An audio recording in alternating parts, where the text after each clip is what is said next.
kwa bahati mbaya nashangaa kwamba watu wengi wanaolizungumzia hilo hawalizungumzii kikamilifu, wanalizungumzia juu juu, labda kwa sababu za ushabiki ama kwa sababu ya hila ama vipi.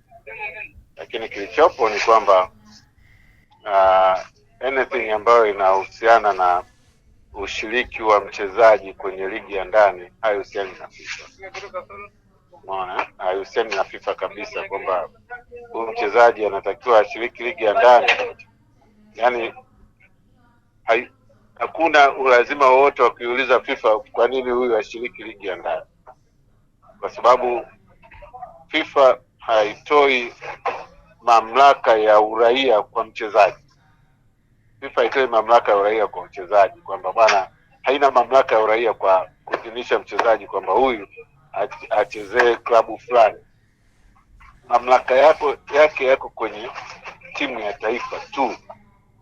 Kwa hiyo kama mchezaji anataka kuhama timu ya taifa ya nchi yake akahamia kwenye timu ya taifa ya nchi nyingine, hapo ndio FIFA inahusika. Lakini kama yule anatakiwa kushiriki ligi ya ndani tu, hayo mamlaka hayapo kwa FIFA. Kwa hiyo hata hao wanaochambua wanasema sijui nini, ukiangalia hawaendi kikamilifu kwa kuwaeleza watu kwamba hizo kanuni za FIFA zinasemaje. Kanuni za FIFA zinasema switching association, kwa maana ya kwamba kuhama kutoka chama cha mpira cha nchi moja kwenda chama cha mpira cha nchi fulani, sio kuswitch uraia. Umeona?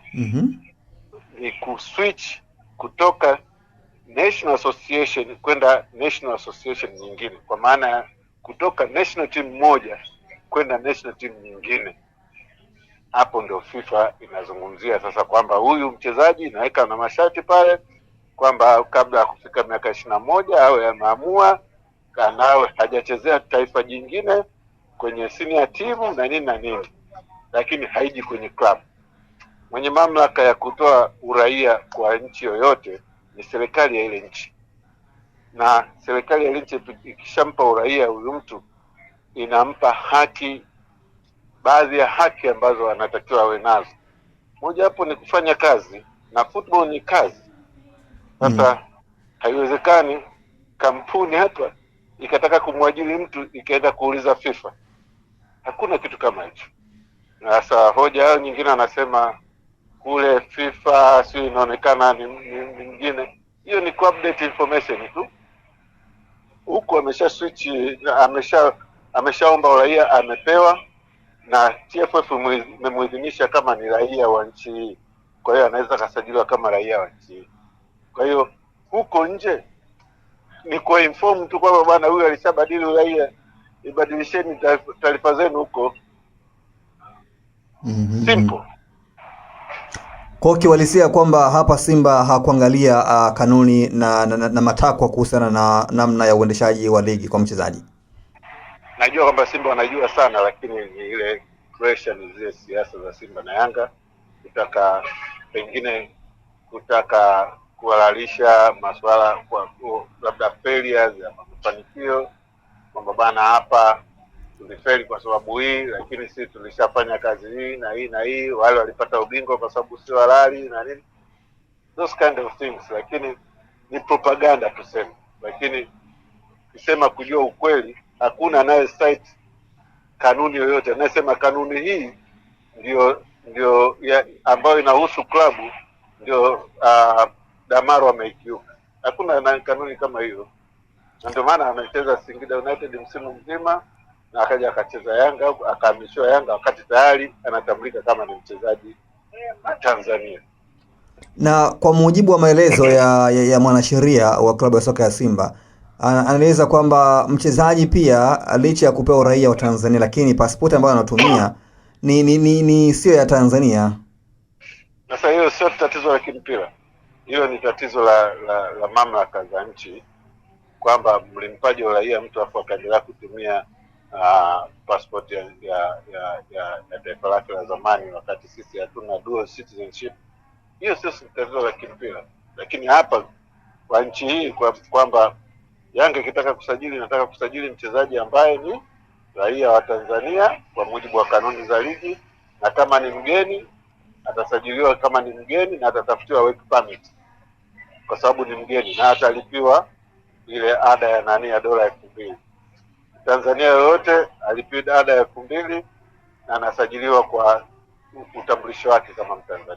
Stop. Na imeonekana kuna kitambulisho chake cha NIDA, kuna nini. Sasa unamkataje kwamba huyu sio Mtanzania? Kuna taarifa kwamba Yanga pia imeitwa kwenye kikao kingine. Kulikuwa na haja wao kuitwa? Of course, kwa sababu haki ya msingi katika masuala ya haki ni mtu kusikilizwa. Hata kama ushahidi unaonekana ni obvious, lazima mtu aitwe asikilizwe. Kama endapo Simba watakwenda hata kwenye mamlaka ya juu zaidi huko CAS, bado shughuli itakuwa hivyo hivyo.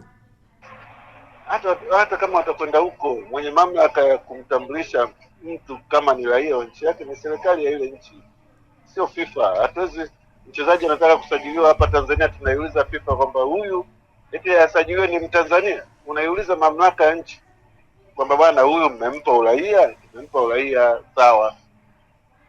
FIFA inakuja pale huyo mchezaji anapotaka kuchezea national team. Full stop. Kama achezee national team atacheza tu na uraia huo. Naweza kuambia Vinicius Junior ni raia wa Hispania, anachezea Brazil. Lakini akiwa Real Madrid anajulikana kama mchezaji wa nani? Ni raia wa Hispania. Ndivyo hivyo kwa Marcelo. Ndivyo hivyo kwa wachezaji wengi ambao wako Europe. Kwa hili linalofanywa na Simba ni kana kwamba kama kuwapumbaza mashabiki wao. Ni propaganda. Na haina afya kwao. Haina afya kwa mpira kwa sababu lazima tushindane uwanjani. Haya mambo ya kwenda kama kafu kutoa ushindi kwa Morocco nje ya uwanja ni mambo ambayo dunia nzima inatushangaza. Sasa tena tunataka tu apply na hapa Tanzania tuanze kutafuta ushindi wa mezani wakati kuna ushindi wa uwanjani ambao ndio ushindi unaoshangiliwa. Ni ushindi wa mezani, nani ataushangilia? Lakini wao wanaamini kwamba wana haki. Ni propaganda. Nasema ni propaganda. Hamna kuamini kwamba wana haki. Ni propaganda tu kwamba bana tuwapumbaze watu kwa nani hii, tuambie tu tumejitahidi kwenye upande wetu kama viongozi, nyinyi mmejitahidi uwanjani.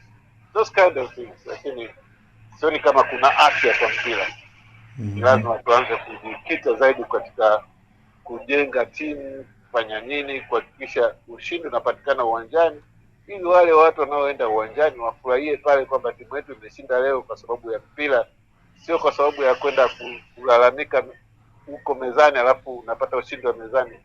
Hiyo inaondoa kabisa umuhimu wa timu kucheza pale uwanjani. Na of course mamlaka za mpira Tanzania zimeshathibitisha kwamba huyu ni Mtanzania na asajiliwe kama Mtanzania. Sasa tunataka nani gani? Kama ni kushtaki, shtakini TFF kwa nani, na TFF waseme nyinyi serikali mlitudanganya kwamba huyu ni raia kumbe sio raia. Hapo ndio kisa cha Karume Kenge. Usisahau kusubscribe kwenye YouTube Mwandike Digital.